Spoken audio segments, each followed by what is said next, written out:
అందరికీ నమస్కారం. అయ్యా ఎస్సీ సోదరులారా, ఈరోజు ఎస్సీలంటే మాల మాదిగలనే ఎక్కువగా అందరిలో భావన ఉంటుంది. మాల మాదిగలు అనేది కాకుండా మన ఎస్సీలో దాదాపు 60 ఉపకులాలు దాటి ఉన్నాయి. 60 ఉపకులాలలో కూడా డాక్టర్ బిఆర్ అంబేద్కర్ గారు మన రాజ్యాంగంలో పొందుపరిచినట్లు రిజర్వేషన్లు అందరికీ సక్రమంగా దొరకట్లేదని చెప్పేసి, అందరికీ ఆ ఫలాలు అనుభవించలేదని చెప్పేసి మరి మందకృష్ణ మాతిక దండోరా అనేటువంటి ఉద్యమాన్ని ప్రారంభించారు. ఆ ఉద్యమం దాదాపు ప్రారంభించి ఒక 30 ఏళ్ళు కావస్తుంది.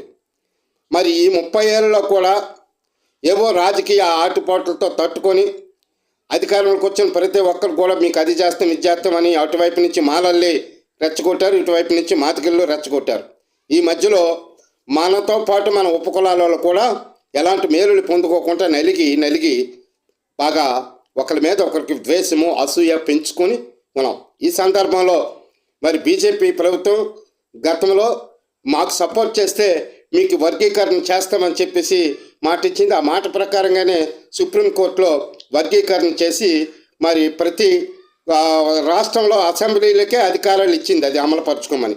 మరి ఈ సందర్భంలో ఈరోజు దాన్ని చూసి ఒకరి తర్వాత ఒకరు నువ్వు గొప్ప నేను గొప్ప, నువ్వు గొప్ప నేను గొప్ప అని చెప్పేసి ఇప్పుడు రోడ్ల మీదకి వచ్చి మానల సింహ గర్జనని ఒకరు, మాతిక గర్జనని ఇంకొకరు, ఇలాగ ఈ గర్జనలు పెట్టుకొని మనం కొట్లాడుకొని గొడవలాడుకుంటే మనలో అనైక్యత కలిగి ఉన్నటువంటి ఉపకులాలలో కూడా ఎలాంటి న్యాయం జరగకుండా మరి ఉన్నటువంటి పాలక పెత్తందారుల చేతుల్లో మనం బానిసలాగా ఎన్నాళ్ళు జీవిస్తాం.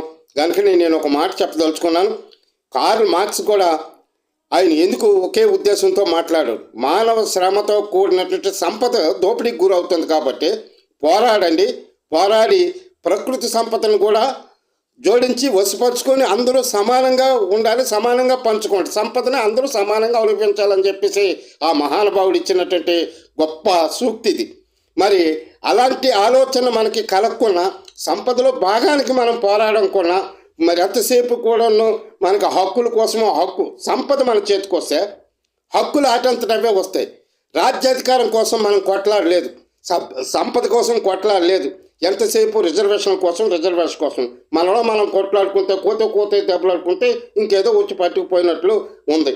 మరి ఈ సందర్భంలో ఒక్కటే నేను అడుగుతున్నాను, మాలలు కానీ మాతిక నాయకులకు కానీ ఎవరైనా సరే ఇరువురు కూడా ఒకటై ఐకమత్యంతో అన్ని ఉపకులాలను కలుపుకొని మైనారిటీ వర్గాలలో కూడా కలుపుకొని రాజ్యాధికారంకై పోరాటాలు పోరాడండి, సంపదలో భాగం కోసం